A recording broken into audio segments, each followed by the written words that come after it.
राष्ट्र सह्याद्री, आवाज जनतेचा, प्रयत्न जनहिताचा.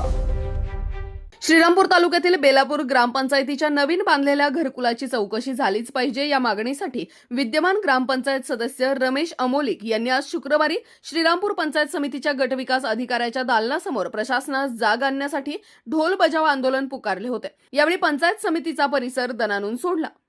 माननीय अजितदादा पवार साहेब यांच्या विमान दुर्घटना झाली त्या दिवशी मी या ठिकाणी पंचायत समिती श्रीरामपूर या ठिकाणी मी उपोषणाला बसलो होतो दिनांक 28/1/2026 रोजी.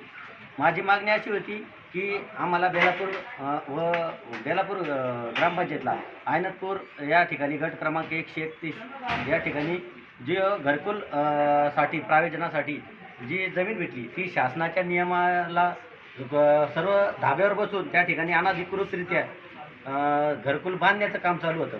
शासनाचे नियम हे सारे धाब्यावर ठेवलेले होते. माझं म्हणणं होतं का शासनाने जो नियम ठरवून दिलेले आहेत त्या नियमानुसारच ते रेखांकन होऊन त्या ठिकाणी घरकुल होणे गरजेचे होतं. पण तसं कुठल्याही प्रकारचं काही झालं नसल्यामुळे यांनी पंचायत समिती BDO यांनी मला 28 तारखेला 28/1/2026 रोजी मला पत्र दिलं का 7 दिवसाच्या आतमध्ये तुम्हाला चौकशी करून त्या चौकशी अहवाल तुम्हाला सादर करू व तुमच्या जे म्हणणं आहे त्या म्हणण्याची तुम्हाला कॉपी देऊ.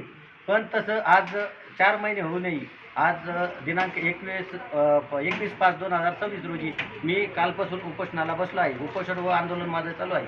आज ढोल ताशा वाजत गाजत हे आंदोलन चालू आहे. तरी या माझ्या त्या चौकशीवर कुठल्याही प्रकारचं काही मला उत्तर मिळालेलं नाही. काही मला त्याच्यावर काही सांगण्यात आलेलं नाही. लोकांकडून गोरगरीब जनतेकडून 1,35,000 रुपये घेण्यात आले व तिथे अनधिकृतरित्या त्या अधिकृतरित्या शासनाच्या नियमाला धरून घरकुल असेल तर मला तसं सांगण्यात यावी. जर तसं असेल तर त्या संदर्भातील मला लेखी स्वरूपाची पुरावी व लेखी द्यावी. यासाठी मी हे माझं आंदोलन उपोषण चालू आहे. व यापुढेही मी आता पंचायत समिती श्रीरामपूर आणि उद्या मी जिल्हा परिषद अहमदनगर अहिल्यानगर या ठिकाणी जाऊन उपोषण आंदोलन करण्याची माझी मानसिकता आहे. वेळ प्रसंगी मी मंत्रालयासमोर सुद्धा जाण्याची माझी तयारी आहे. पण वरिष्ठ नेते वरिष्ठच्या दबावानुसार हे मला कुठल्याही प्रकारचं पत्र देत नाही. आज जाणून बुजून मी काल पण दिवसभर उन्हात बसलेलो होतो. आज मला नाईलाजाने मला ढोलताच्या पथकाचं यांना जागा करण्यासाठी मला ते पाचारण करावं लागलं. मला ते अवलंब करावा लागला.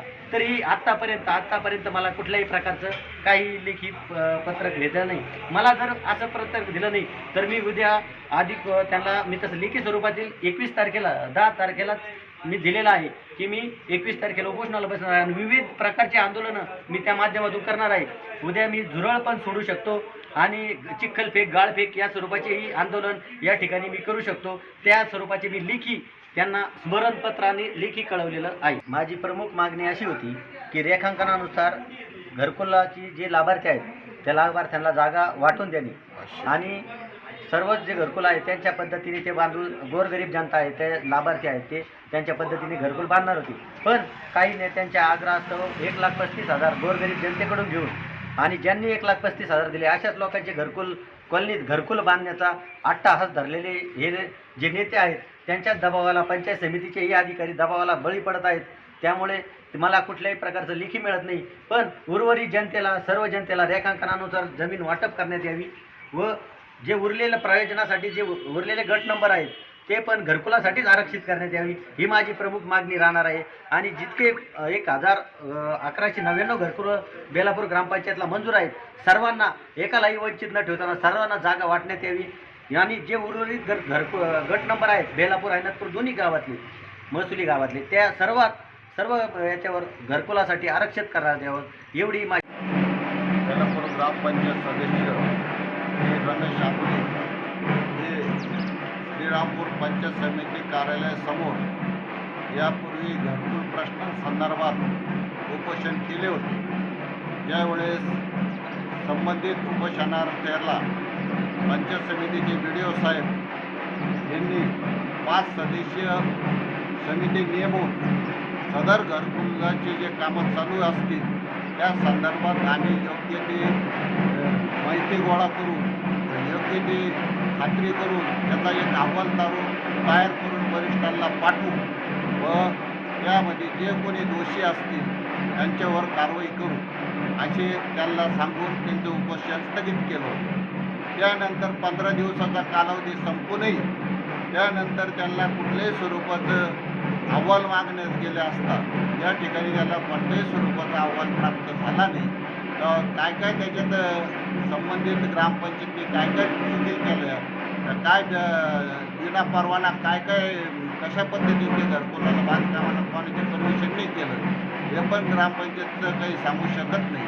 आणि त्यांच्याकडे मागणी केली असता त्यांनी रमेश आमोलीक यांना काही व्यवस्थित लेखी स्वरूपात किंवा तोंडी स्वरूपात का त्या ठिकाणी काय अडचणी काय विना बेकायदेशीर कशा पद्धतीने काय काम झालं त्या बाबाला काही असं स्पष्ट भूमिका घेऊन काही सांगण्यास तयार नाही. त्यामुळं रमेश आमोलीक हे पुन्हा या ठिकाणी जनजागृती आंदोलन ढोलीबाजी असो किंवा विविध प्रकारचे स्वरूपाच्या याच्याने ते आंदोलन करीत आहेत.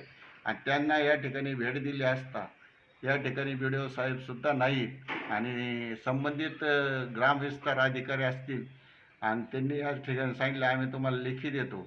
लेखी देण्यापेक्षा आमचं म्हणणं हे का संबंधित गट नंबर जे घरकुलासाठी उपलब्ध आहेत ज्यावेळेस 1,35,000 रुपये मागणी हे घरकुल लाभार्थ्याकडून केली जाते, भूमीहीन बेघराकडून 1,35,000 देणं शक्य नाही आणि ते स्वतः 500 स्क्वेअर फुटामध्ये स्वतः घरकुल बांधण्यास तयार आहेत.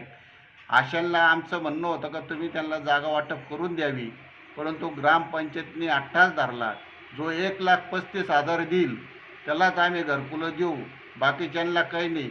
आज घरकुलाचा जो निधी आहे घरकुलाच्या लाभार्थ्यांच्या नावावर तो जमा आहे, त्यांना काम करायचं पण जागा हे उपलब्ध करून द्यायला तयार नाहीत.